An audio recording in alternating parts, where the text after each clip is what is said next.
Hey guys, Darren here. Welcome to Mayhem Country Living. I want to show you what we are working on today. We are going to do some repair and replacement on a piece of equipment that we have. The nice thing is we don't have to buy another one. A lot of people might not even consider repairing one of these, but it saves you some money. This is a Dyson V7 stick vac, believe it or not. This is one of the handiest things we have because we got German Shepherds. And this thing gets up a lot of hair and it's quick, hangs on the wall, recharges, stays out of the way. We keep it in the laundry room, you never see it. The problem is the battery. Lithium ion, we've had it for about 3 years. I want to say it was $200 when we bought it, something like that. Bought it a few years ago, so you can get them cheaper now. The battery pack, it went out, and I was getting ready to toss it, and with everything that's been going on, I started thinking we should be able to replace this. Get a new battery pack. It's not that hard. It's not rocket surgery.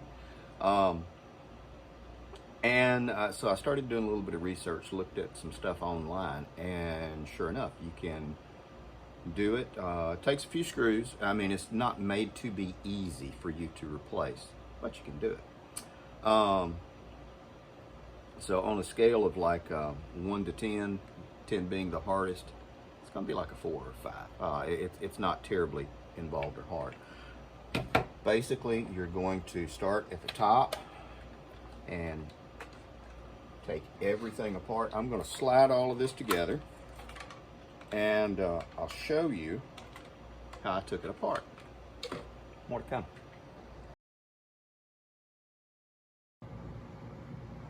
Okay guys, this is the motor head and dust collection, completely assembled.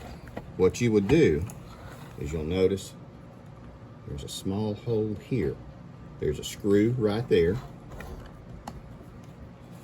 There's going to be 2 screws right here. These are number 1 Phillips heads. Small screwdriver. Now, you would unscrew this and it would come apart.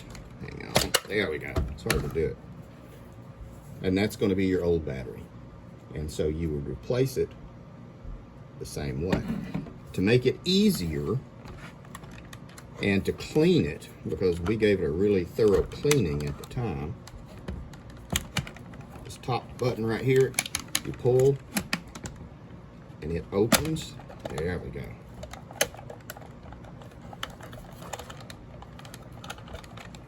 And then this little tab here, you push it and it lets you pull it all the way out.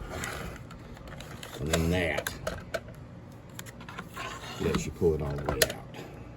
There's that little tab I was talking about.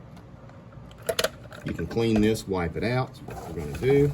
And then we're going to reassemble everything. Now, while this is all out, don't try to force this closed because it will just break it. This is your motor assembly right here. This is where the motor is. Now, it did have a charge with it from the factory, so we can go ahead and put this guy on just to test. And there we go. Now, it also came with a replacement filter here. You can wash these. These are reusable filters, but it came with an extra filter. So we're going to put this one in. That's how it sets, just like that. And we're going to put this all back together.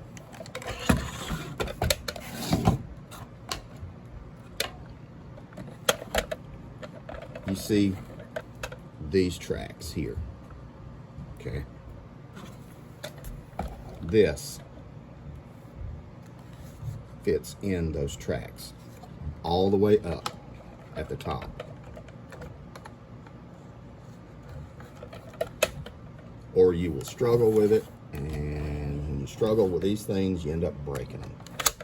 It clicks, nice positive, and it slides in.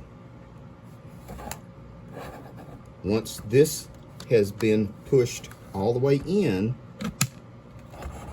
this bottom seals up nicely.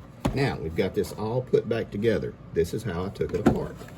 Again, just to do a deep cleaning while I was getting the battery ordered. This battery, for this one, you will look up the number, a VT, and it's going to tell you what voltage it is, 21.6 volts. Yes, there are ways you can, there's videos you can hack and put a DeWalt battery on there, but no, we're not doing any of that stuff.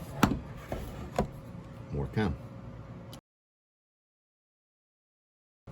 Okay, guys, now we're back.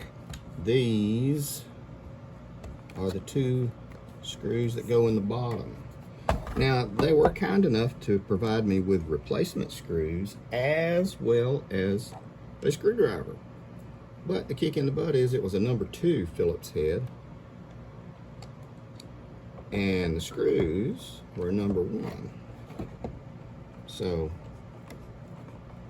it was a good try though. I kept the old screws though, just in case, and so we'll do something with them. Probably lose them. There we go. There we go. Kind of got us cocked on the side there, but here's the other one. And then before we use this thing, we're going to charge it up for about a day.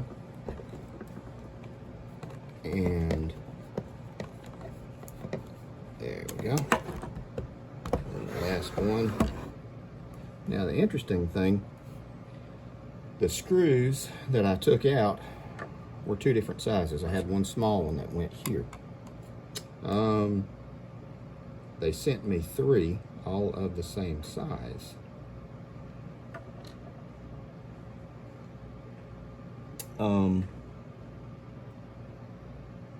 There we go. So we will see what we will see. Should not be a problem. There we go.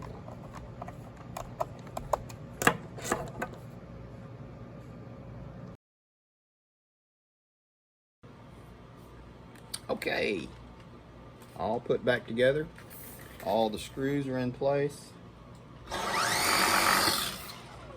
Done and done. We're not going to run it anymore. We're going to set it in the charging cradle and let it charge for about a day.